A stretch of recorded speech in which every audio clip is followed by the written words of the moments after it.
Hello, everyone, and inside today's Locked On Canadiens, the Habs are stumbling against the Sabres again. And can we send the Penguins into panic mode? You are Locked On Canadiens, your daily podcast on the Montreal Canadiens, part of the Locked On Podcast Network, your team every day.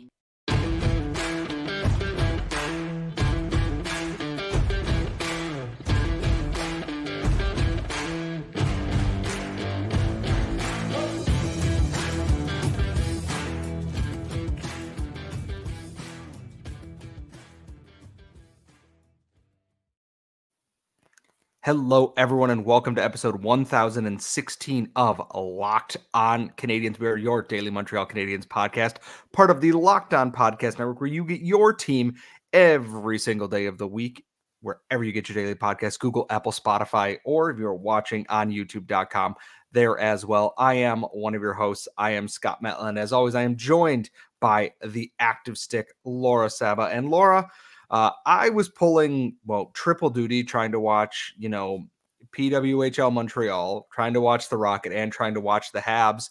You had a much closer eye on the Habs game than I did, so I'm going to ask right off the bat, did the Habs just get goalied in this game, in a game that, they were actually good in, I guess?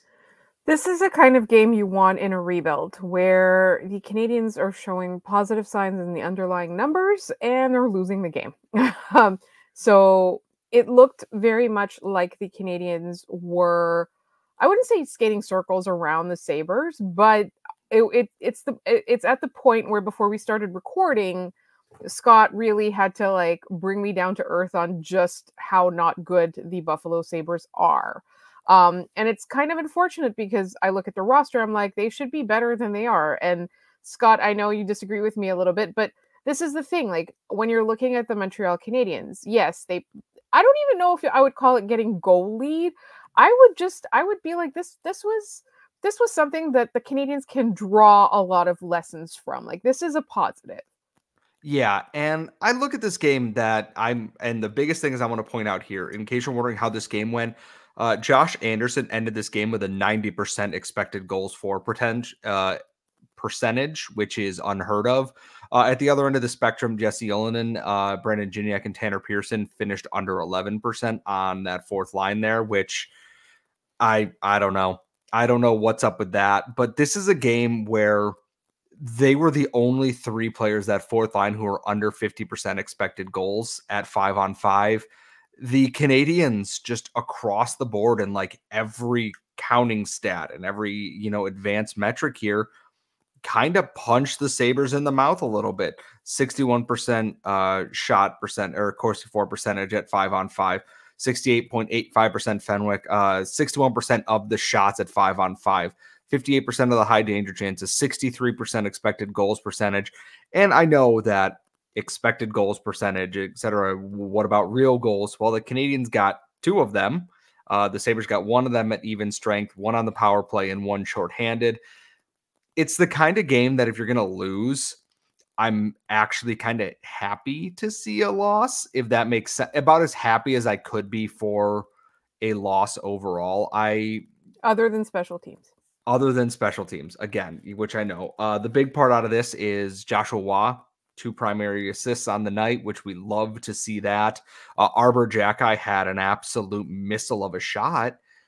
As far as games go, this is about as good of a loss you can get in a tanking season without, I don't even know how else to phrase it. I would have maybe liked some points from Slavkovsky, and we'll talk about that in the power play in a second here. But if you're not going to get top line points, 2 points from Joshua Waugh and a goal from Arbor Jacki and a goal from Jaden Struble too, is usually going to make me a pretty happy guy most nights.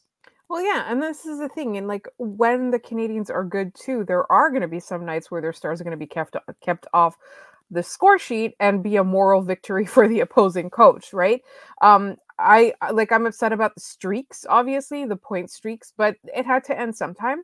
And I really liked Arbor Jacki's game this time around because there were a lot of doubts as to whether going to the AHL, and he was absolutely dominant there, don't get me wrong, and then him coming back to the NHL had him lose a step, or there was something in his game that wasn't really adding up or connecting anymore. So I'm glad for that goal. I hope it does give him a little bit of confidence and reminds him like of the value he has as a player on the Habs. Also, Joshua Waugh, like always happy for him. I do think, though, that at the end of the day, games like this are what you want to see this year. And again, special teams, it's still something they need to work on. And I know we're going to get it to that, Scott, but I feel like at some point, a lot of this personnel is just not going to exist on the Habs. So they really need to start working their core into more situations. Like if you're, and I guess this kind of flies in the face of like, you know, use this guy on the power play or use that guy on the power play. But like, I just feel like it's only good, or it's only showing signs of improvement when you're putting Slavkovsky there or when you're using your stars correctly on them. And here's the thing is I noticed this very early on when I was having a chance to actually sit down and watch this, because it's hard to do so because the NHL blackout rules are stupid and archaic and I hate them. How many screens did you have? TV had PWHL, computer screen behind me had the Rocket.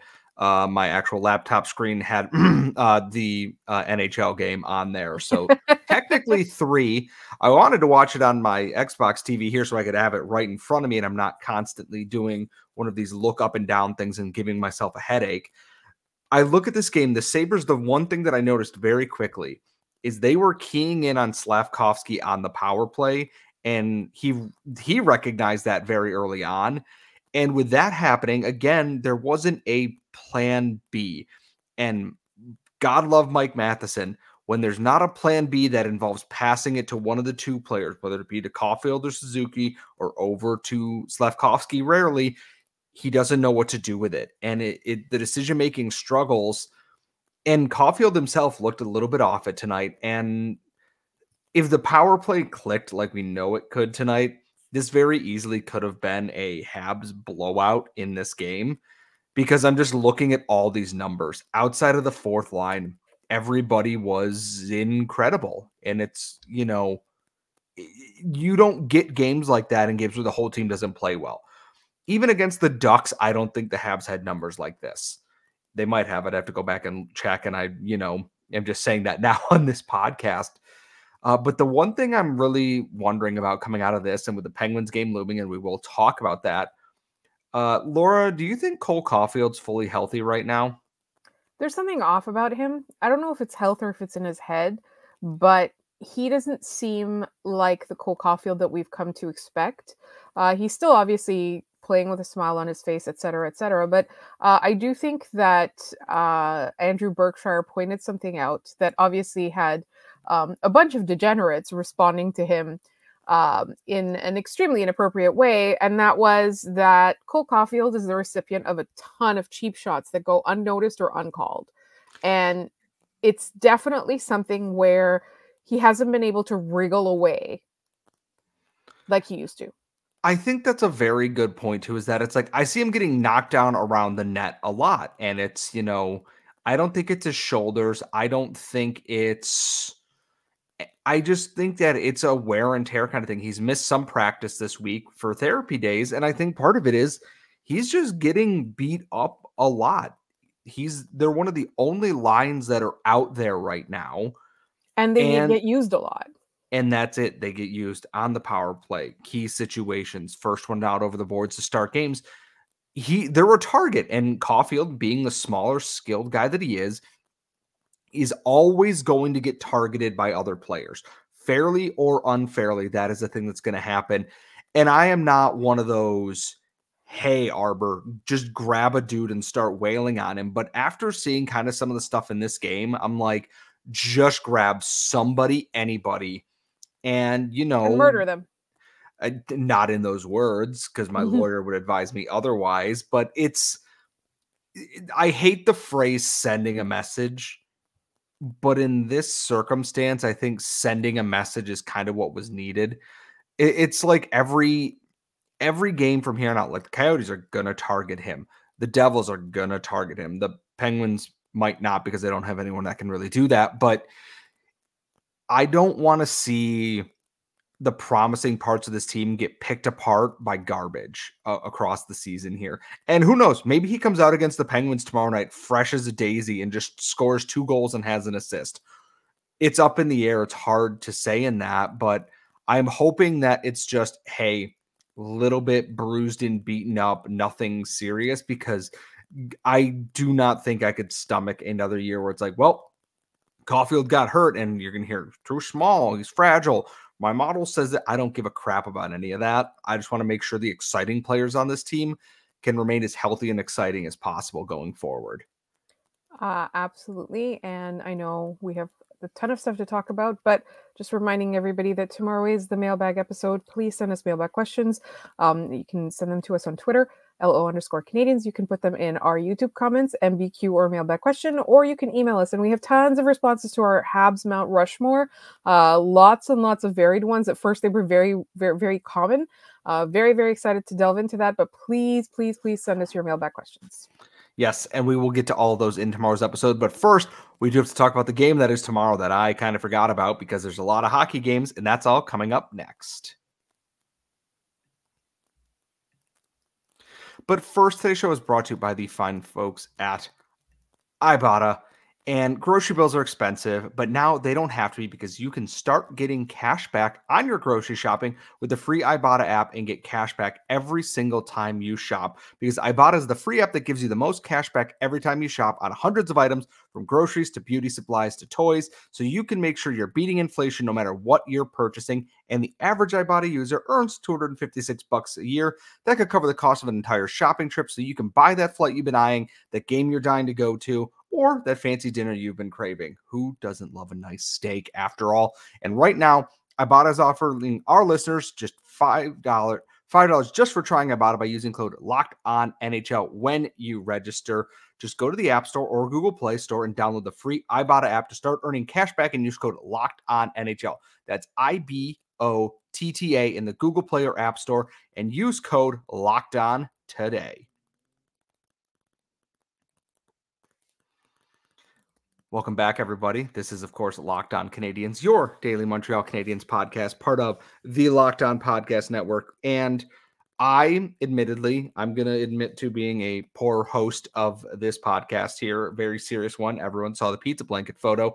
I forgot there was a Canadiens game on Thursday, and I was planning my work travel. I was like, good, I might spend an overnight, closer to the market I need to be in, then realized there is a Habs game on Thursday night. And also, if you can hear snoring, I apologize. My dog is passed out in her chair on the other side of the room right now and is snoring. This is actually very...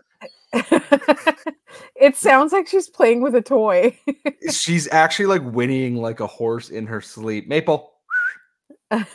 Out like a light. Anyways. I thought the game was on Friday, to be honest. Your hosts are not doing well, you guys. I think you can tell right now. Anyways, I wanted a detour to that because it is more interesting than talking about the Pittsburgh Penguins at some points this year.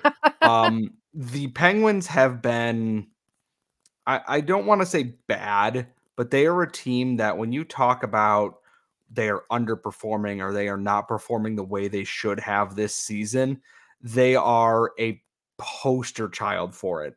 The advanced metrics are there, but they keep losing games that they probably should be winning.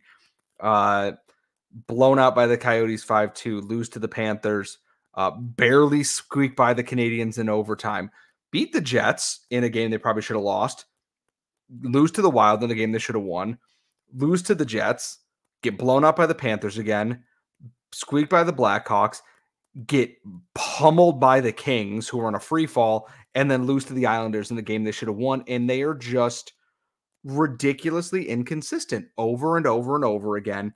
It is just, what are the Penguins? And to be quite honest, I don't know what the Penguins are. They are a team that should be better than this, but all we're hearing about them is, oh my God, is Kyle Dubas going to start a fire sale? Are they trading anybody? What, are they going to fire the coach? What are they going to do? And it is, wow, their site is terrible. And I hate this. When I click on the stats tab, I just want you to go to stats. Don't bring me a splash page. Anyways, Is it a splash page trying to sell you tickets? No, it's a splash page that then goes stats, and then they have little click pictures for all the different categories instead of just taking me to the bloody stats page like I wanted in the first place. Let's get one thing out of the way with this game. Sidney Crosby's having one of his best seasons in recent years. That he's on pace for 50 goals this season. First time in a little while with that. 55 points in 53 games.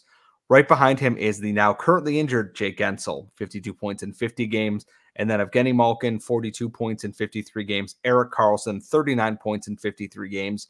Then Brian Rust, 32 and 40. Chris Letang, 32 and 53, etc.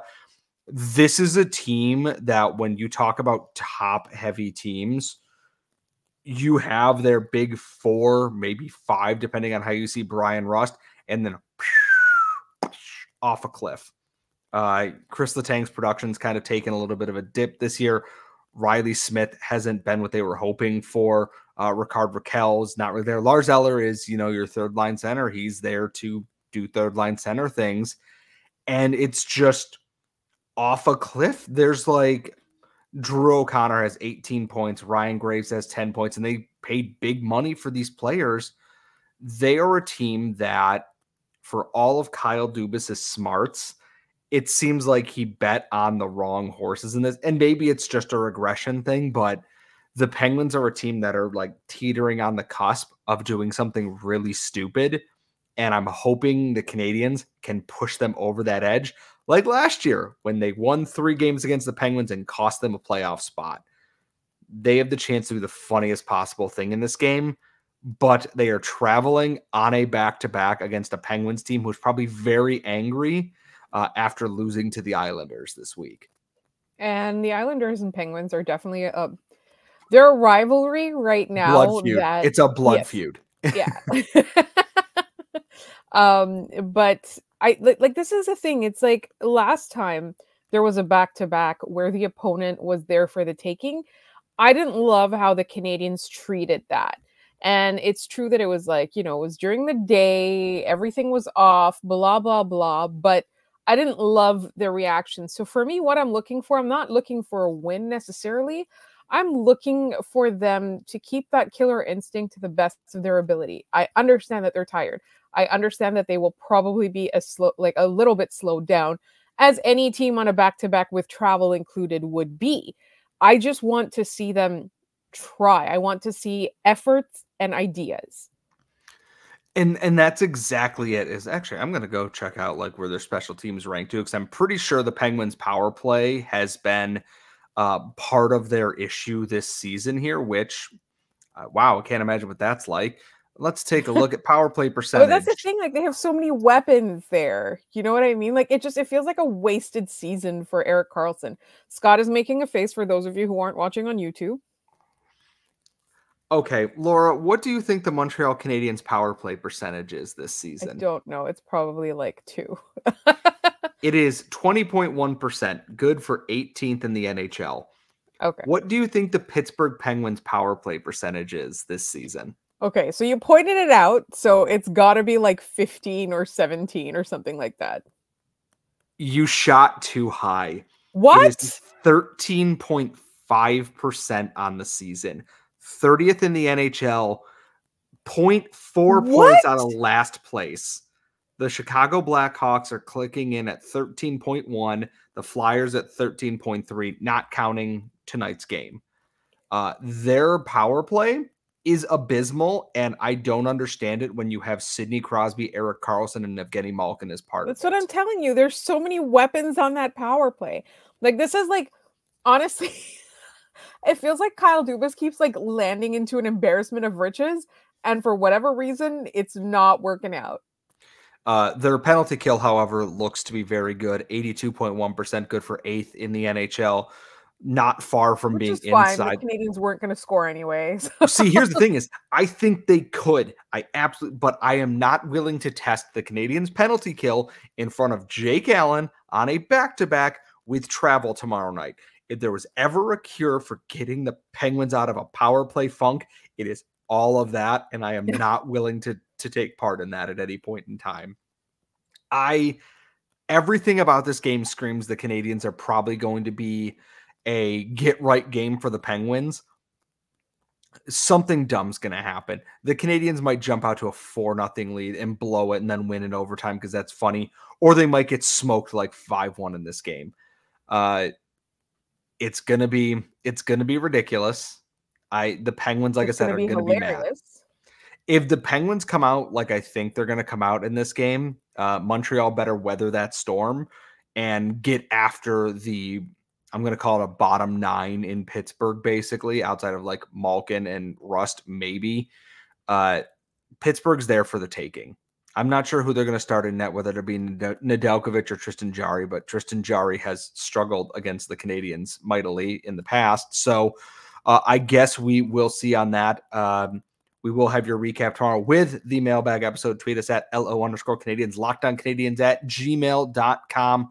However, we are entering silly season. The trade rumors are flying, and we are getting into the hypotheticals, and all that's going to be coming up next. But first, we are all driven by the search for better. But when it comes to hiring, the best way to search for a candidate isn't to search at all. You don't need to search. You can match with Indeed. And if you need to hire, you're going to need Indeed, because Indeed is your matching and hiring platform with over 350 million global monthly visitors, according to Indeed data, and a matching engine that helps you find quality candidates fast. So ditch the busy work. Use Indeed for scheduling, screening, and messaging so you can connect with candidates faster. I went through Indeed when I was looking for my last job over the summer, and it made my life so much easier that I could instantly find exactly who I was looking for, and they could find me, clearly a top candidate for the job. So join more than 3.5 million businesses worldwide that use Indeed to hire great talent fast. And listeners of this show will get a $75 sponsored job credit to get your jobs more visibility at Indeed.com/lockedon. That is Indeed.com/lockedon right now, and support our show by saying you heard about Indeed through this podcast. Indeed.com/lockedon. Terms and conditions apply. And if you need to hire, you need Indeed. So we're back. And by we, I mean Locked On Canadiens, and like the general sense of like the East Coast and the time and space of being. Anyways, before I drift into like a Grateful Dead, Fish album, solo, whatever, the trade deadline is closing in. We're 2 weeks away, and everyone knows, oh, Sean Monahan's gone. What are the Canadiens going to trade? Tanner Pearson's bad. Josh Anderson couldn't hit water if he fell out of a boat. Yoel Armia's too expensive. And the rumors that keep coming up, that names that we've heard or that keep getting mentioned a lot, are two, I'm going to say third pair defensemen, and I don't mean that as a negative thing, but players with a little bit of term left on their contract, are affordable and are versatile. And that's Jordan Harris and Jonathan Kovacevic. Both players are likely being circled upon by other teams at this point, because they are, like I said, they are cheap and they are versatile, and they're not, older players that if you want to, you can re-up them on another contract, bring them back however it fits, and that they will be there for, next season if you need them. And I guess my thought is, if I had to, ask you point blank, Laura, you have to decide between Jordan Harris or Jonathan Kovacevic. Who are you keeping at the trade deadline? Or are you trading both and rolling with Justin Barron as your replacement? Well, is there a gun to my head or not? Because I want to keep both of them. The reason is these are two players on the Canadiens who consistently have strong underlying numbers. They are consistently reliable. They are not like, you don't make or break your team on a third pairing or whatever. But like, when you have a team that's ready to contend, you need third pairing guys that are this good at the little things. Like, you don't hear a lot about them, and there's a reason for that. Like, I remember when Jordan Harris first started playing, people would complain, oh, he doesn't do anything. Well, looks like he doesn't do anything, because for him, taking control of the play and keeping the puck out of the net and out of the zone looks so easy. Like, this is the thing, that's all you're asking for from defensemen, is take control of the play back from the opponent, keep the puck out of the zone, get the puck out of the zone. and just be chill and just be, it's hard to play against these guys. So I don't want to lose either one, but at the same time, I recognize that right now the Habs are not ready to contend at all. They are so far away right now looking at most of the stuff that's going on. There's a lot of time, and I know that defensive depth-wise, there is a little bit of a logjam. So from my perspective, now is the time to trade them both and try to see what you get for them. It's just I'm really sorry to see them go because they're such good players. I just really want the Habs, like when it is time for them to start making noise in the playoffs, to have two guys that are this good at the little things. And the thing about this is, I don't think we'd be entertaining this at all if Jaden Struble hadn't taken the jump that he had this season. Is that him being an NHL player this season, and yes, I know that there are prospect people out there, yes, hi Hattie, that believed in him a lot, that I'm shocked, but I watched his game even from last year and going into this season, that I am stunned at that leap that he took. And I go, okay, so that's one, but then you realize that coming in, you have Lane Hudson. It's almost assured that Lane Hudson is signing in this summer. If he doesn't, well, then we reassess then. David Reinbacher is coming over the minute that Cloten is done playing the relegation series. He's going to be leaving Switzerland and coming over, whether that be to the NHL level or to the Laval Rocket. And indications are he's going to go play a couple games in Laval to end this season here. Okay, that's two more. And then you have Adam Engstrom coming in there afterwards. What does that become? What about anyone else coming in the draft that you've picked there? Does Justin Barron make that graduate jump there?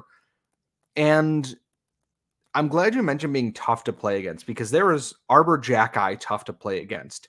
That it's like trying to hug a porcupine. You don't want to be around them. It's not a good idea. It's going to hurt. And tough to play against in that you are trying to catch a fart with your hands, and that you cannot stop what they are doing because they make it look so easy. Everything is done smart. Pucks are where they need to be and where you can't get them. Guys like Jonathan Kovacevic and Jordan Harris, when they are playing at their best, and this does include Caden Gooley and Mike Matson, etc., but they're hard. They are the kind of guy that you can really build a solid third pair around. When the Canadiens went deep to that Stanley Cup run, yeah, you had Weber and Sherratt that were hard to play against, like hugging a porcupine. You had Jeff Petrie, who was very good at putting pucks where they needed to be and moving it out of the zone. And then you had a rotating cast on that third pair, whether it be Alexander Romanov, whether it was Eric Gustafsson, who was kind of an unsung little piece in there.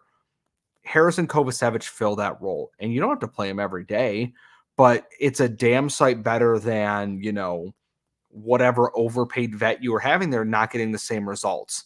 Kovacevic being cheap with another year on his contract, and Harris as well, and they can both move the puck decently, are going to fetch something.